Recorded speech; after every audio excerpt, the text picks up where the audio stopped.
Welcome back everyone. Welcome to civil services study practice set number ये 77 है। UPPSC PCS की ये series चल रही है।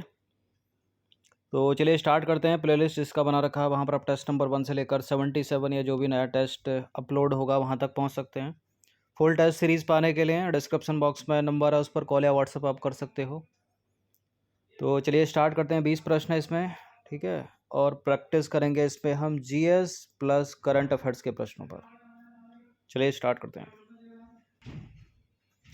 तो क्वेश्चन नंबर 1 पर आ जाइए। ईस्ट इंडिया एसोसिएशन के संस्थापक कौन थे? दादा भाई नौरोजी, पुरुषोत्तम मुदलियार, सुरेंद्र नाथ बनर्जी या Firoz Shah Mehta? East India association के संस्थापक थे दादा भाई नौरोजी, ऑप्शन नंबर ए। तो ईस्ट इंडिया एसोसिएशन की स्थापना दादा भाई नौरोजी ने की थी 1 दिसंबर 1866 में लंदन में, ठीक है। तीनों का नाम याद रखिए, 3 चीज़ों का, दादा भाई नौरोजी, 1866 और लंदन। उद्देश्य क्या था इसका? ब्रिटिश जनता और संसद को भारतीय विषयों से अवगत कराना तथा वर्ष 1869 को मुंबई में जो है इसकी एक शाखा स्थापित की गई, यानी आने वाले 3 सालों में। ये नंबर इस पर कॉल या व्हाट्सअप करके आप यूपीपीसीएस और आरओ की फुल सीरीज प्राप्त कर सकते हैं। क्वेश्चन नंबर 2 पर आ जाइए। भारत में दास प्रथा का अंत किस गवर्नर के शासनकाल में हुआ था? भारत में दास प्रथा का अंत हुआ था लॉर्ड एलनबरो के शासनकाल में। तो भारत में दास प्रथा का अंत लॉर्ड एलनबरो के समय में हुआ था 1843 के अधिनियम के द्वारा, और लॉर्ड एलनबरो के समय ही वर्ष 1843 में सिंध का विलय किया गया था। तीसरा प्रश्न है, ये प्रश्न है ज्योग्राफी का, एनवायरमेंट इकोलॉजी का भी कह सकते हैं इसको। भारत के किस क्षेत्र में सर्वाधिक प्रवाल भित्ति यानी कोरल रीफ पाई जाती है? इनमें से मन्नार की खाड़ी, लक्षद्वीप, कच्छ की खाड़ी या अंडमान निकोबार द्वीप समूह? प्रश्न इंपॉर्टेंट है, इसका उत्तर है अंडमान निकोबार द्वीप समूह। तो भारत में जो सर्वाधिक प्रवाल भित्ति यानी कोरल रीफ अंडमान निकोबार द्वीप समूह में पाई जाती है, और भारत में सबसे कम प्रवाल भित्ति कहाँ पाई जाती है? कच्छ की खाड़ी में पाई जाती है। क्वेश्चन नंबर 4 पर आ जाइए। निम्नलिखित कथनों पर विचार करेंगे। एनवायरमेंट इकोलॉजी का सवाल है। कार्बन डाइऑक्साइड की मात्रा में वृद्धि होने से समुद्री अम्लता की मात्रा बढ़ती है, और समुद्री जल में कार्बन डाइऑक्साइड की मात्रा बढ़ने से महासागरीय जीवों के कैल्शियम कार्बोनेट के सेलों पर नकारात्मक प्रभाव पड़ता है, और मृदा का निम्न पीएच मृदा के सूक्ष्म जीवों की संख्या में कमी लाता है। सूक्ष्म करेक्ट स्टेटमेंट की पहचान करनी है, तीनों ही करेक्ट हैं ये, ठीक है। Option number D 1 2 3। तो जब कार्बन डाइऑक्साइड की मात्रा में वृद्धि होती है तो समुद्री अम्लता में भी वृद्धि होती है, और समुद्री जल में कार्बन डाइऑक्साइड की मात्रा बढ़ने से महासागरीय जीवों के कैल्शियम कार्बोनेट के सेलों पर नकारात्मक प्रभाव पड़ता है, और मृदा का जो पीएच मान है, मृदा का निम्न पीएच मृदा के सूक्ष्म जीवों की संख्या में कमी लाता है। तो सारे के सारे स्टेटमेंट करेक्ट हो गए। क्वेश्चन नंबर 5 पर आ जाइए। निम्नलिखित में से कौन सी गंगा की सहायक नदी नहीं है? कोसी, महानंदा, मंजरा, घाघरा। कोसी है, महानंदा है, घाघरा है, मंजरा नहीं है, ठीक है। मंजरा या मंजीरा। तो मंजरा या मंजीरा जो है गोदावरी की ट्रिब्यूटरी, गोदावरी की सहायक नदी है, गोदावरी में मिलती है दाहिनी ओर से। बाकी गंगा की बात करें तो भारत की सबसे लंबी नदी है, 2525 किलोमीटर इसकी लंबाई है, और यह एशिया की एक सीमा पारिक नदी है, यानी ट्रांस बाउंड्री नदी है। भारत और बांग्लादेश से होकर बहती है ये। इसकी प्रमुख सहायक नदियाँ कौन कौन सी? यमुना, रामगंगा, गोमती, घाघरा, सोन, गंडक और बूढ़ी गंडक, कोसी और महानंदा। क्वेश्चन नंबर 6 पर आ जाइए। उत्तर पश्चिम भारत में शीतकालीन वर्षा का क्या कारण माना जाता है? देखिए यहाँ की बात हो रही है, तो यहाँ जो वर्षा होती है वो वेस्टर्न डिस्टर्बेंस से होती है। जो यहाँ वर्षा होती है वो लौटते हुए मानसून से होती है, यानी उत्तर पूर्वी मानसून से, और जो भारत में सर्वाधिक वर्षा होती है वो दक्षिण पश्चिम मानसून से होती है, ये वाले से। तो इसका आंसर हो जाएगा डी। तो उत्तर पश्चिम भारत में शीतकालीन वर्षा का मुख्य कारण जो है पश्चिमी विक्षोभ है, यानी वेस्टर्न डिस्टर्बेंस, और सर्दियों में गेहूं की फसल के लिए जो है महत्वपूर्ण होती है हल्की फुहार। क्वेश्चन नंबर 7 पर आ जाइए। उत्तर भारत के मैदान में भाबर प्रदेश का विस्तार कहाँ से कहाँ तक है? सिंधु से व्यास नदी, सिंधु से सतलज, सिंधु से रावी, सिंधु से तीस्ता। उत्तर भारत के मैदान में भाबर प्रदेश का जो विस्तार है वो है सिंधु से तीस्ता नदी के मध्य। ऑप्शन नंबर डी है इसका आंसर। तो उत्तरी भारत के मैदान का जो भाबर प्रदेश है वो शिवालिक के गिरिपद प्रदेश में सिंधु नदी से लेकर तीस्ता नदी तक विस्तृत है और यह 8 से 16 किलोमीटर चौड़ाई वाली एक संकरी पट्टी के रूप में स्थित है। इसे पंजाब में भाबर और असम में क्या कहते हैं? दुआर। क्वेश्चन नंबर 8 पर आ जाइए। Visvesvaraya iron steel works limited Bharat में किस नदी के किनारे अवस्थित है? भद्रा नदी। Option number B. तो Visvesvaraya iron steel works limited Karnataka में है, भद्रा नदी के किनारे स्थित है ये। क्वेश्चन नंबर 9 पर आ जाइए। क्वेश्चन नंबर 9 है, निम्नलिखित में से किस वर्ष को संयुक्त राष्ट्र संघ के द्वारा अंतर्राष्ट्रीय मोटा अनाज वर्ष घोषित किया गया है? वर्ष 2023 को, 24 को, ये जो साल है 22 को या 25 को? वर्ष 2023 को घोषित किया, अगले वर्ष को। देखिए, मार्च 2021 में संयुक्त राष्ट्र के द्वारा भारत की ओर से पेश एक प्रस्ताव को सर्वसम्मति से स्वीकार कर लिया गया, जिसके तहत वर्ष 2023 को अंतर्राष्ट्रीय मोटा अनाज वर्ष घोषित किया गया और इस प्रस्ताव का 70 से अधिक देशों ने जो है समर्थन किया। उद्देश्य क्या है? इसका उद्देश्य है बदलती जलवायु परिस्थितियों में मोटे अनाज के पोषण और स्वास्थ्य लाभ और इसकी खेती के लिए उपयुक्तता के बारे में जागरूकता बढ़ाना। मोटे अनाज को बोलते हैं मिलेट, ठीक है। इसमें ज्वार, बाजरा, रागी, कगनी, कुटकी, कोदो, सावा आदि शामिल होते हैं। और एक चीज़ और दिखेगा, अप्रैल 2016 में संयुक्त राष्ट्र महासभा ने भूख को मिटाने और दुनिया भर में कुपोषण के सही प्रकारों की रोकथाम की आवश्यकता को मान्यता देते हुए वर्ष 2016 से 2025 तक पोषण पर संयुक्त राष्ट्र कार्यवाही दशक की घोषणा जो है वो की थी।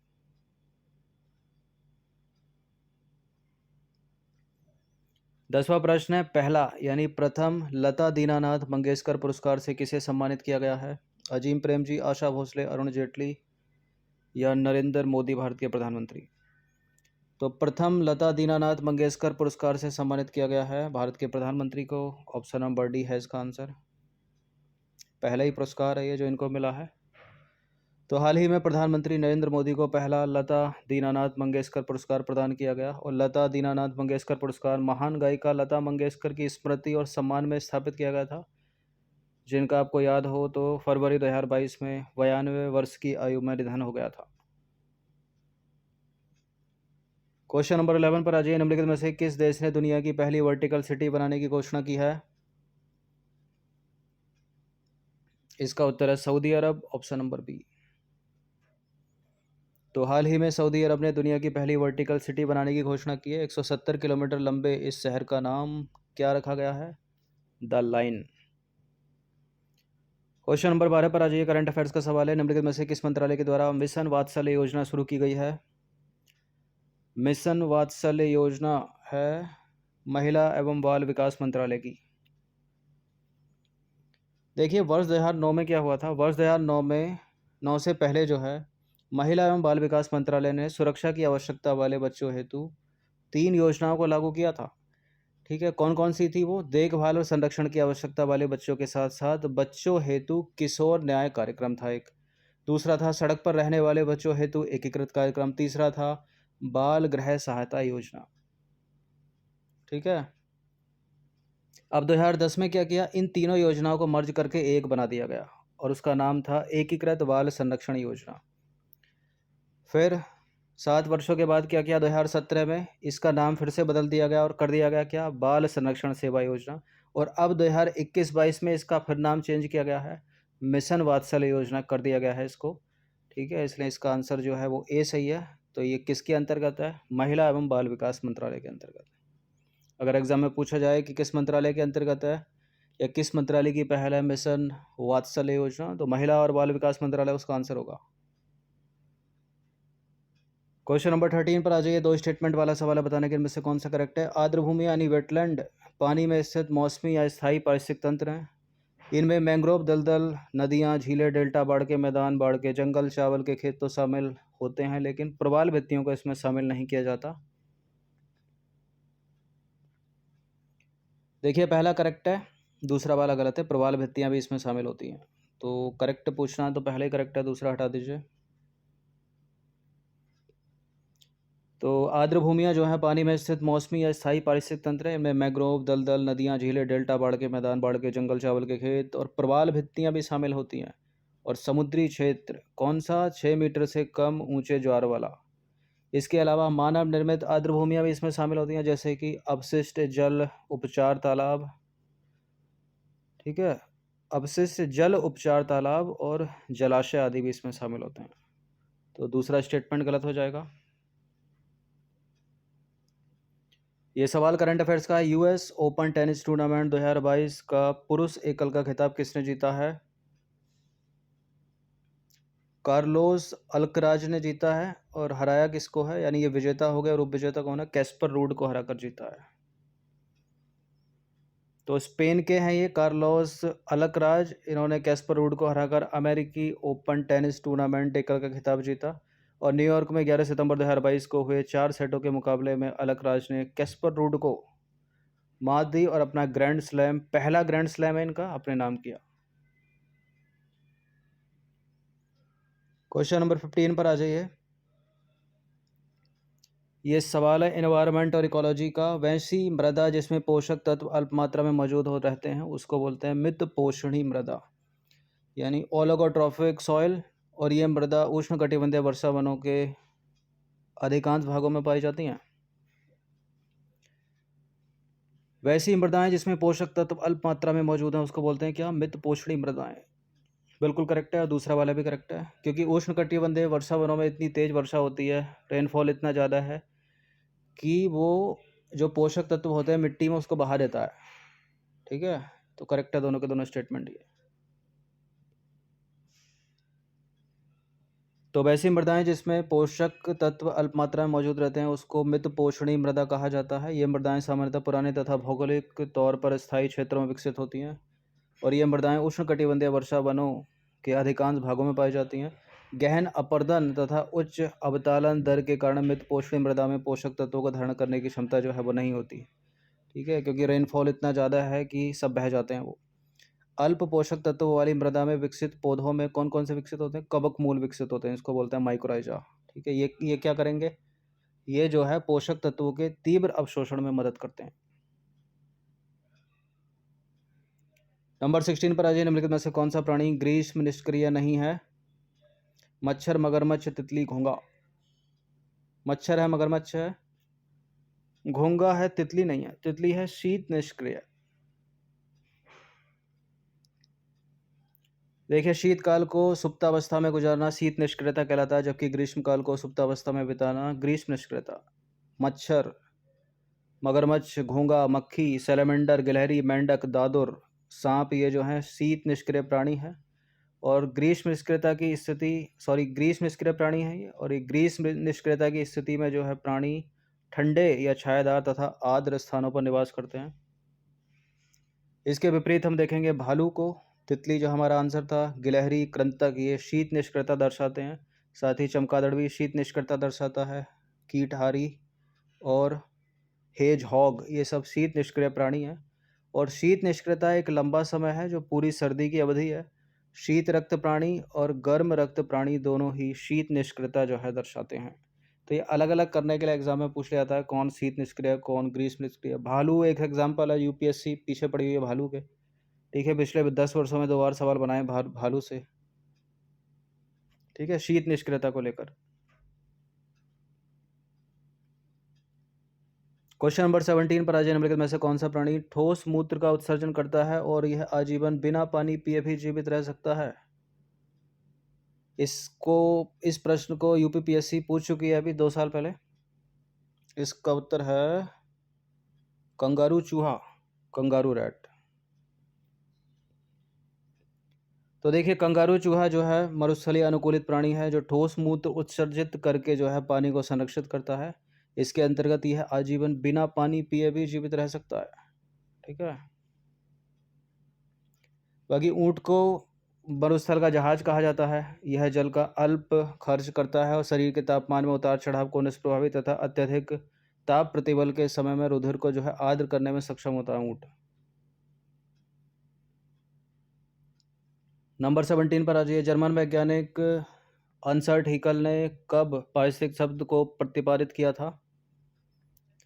इन्होंने किया था, ये नाम भी याद रखिएगा, यही पूछ लेते हैं, और सन पूछे तो 1869। तो जर्मन वैज्ञानिक अर्नस्ट हैकेल ने सन 1869 में पारिस्थितिक शब्द का प्रतिपादन किया था। और पारिस्थितिकी के अंतर्गत जीवों तथा वातावरण के परस्पर संबंध के अतिरिक्त समष्टियों, समुदाय, पारितंत्रों, बायोम तथा जैव मंडल का भी अध्ययन किया जाता है। ये सवाल है एनवायरमेंट इकोलॉजी का। अब आ जाइए क्वेश्चन नंबर 19 पर। यह सवाल भी एनवायरमेंट इकोलॉजी का है कि सभी जीव अपने भोजन, ऊर्जा, पर्यावास, जल, ऑक्सीजन आदि जरूरतों के लिए पर्यावरण पर ही आश्रित होते हैं। पर्यावरण जो है एक गतिशील संकल्पना है, यानी डायनामिक, और इसके दोनों घटक निरंतर प्रवाहमान और बदलते रहते हैं, जैव और अजैव।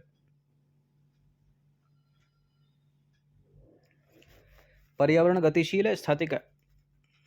गतिशील है, करेक्ट है, पहला भी करेक्ट है, और बिल्कुल तीसरा भी करेक्ट है। तो सारे के सारे करेक्ट हैं, डी है इसका आंसर। तो सभी जीव यानी विषाणु से लेकर मानव तक अपने भोजन के लिए, ऊर्जा के लिए, पर्यावास के लिए, जल के लिए, ऑक्सीजन के लिए, सभी जरूरतों के लिए पर्यावरण पर ही आश्रित होते हैं। पर्यावरण एक गतिशील यानी डायनामिक संकल्पना है। इसके दोनों घटक हैं, जैव घटक, अजैव घटक। कौन कौन से एग्जाम में वो भी पूछ रहे जाते हैं। निरंतर प्रवाहमान है और बदलते रहते हैं। अगला प्रश्न भी एनवायरमेंट इकोलॉजी से रिलेटेड है। निम्नलिखित में से कौन से या सा वायुमंडल में घटित होने वाले अल्पकालिक लक्षण है? यानी मौसम हो गया ये। अल्पकालिक बादल, वर्षा, तापमान, आर्द्रता, सभी हैं ये। ठीक है, 1 2 3 4।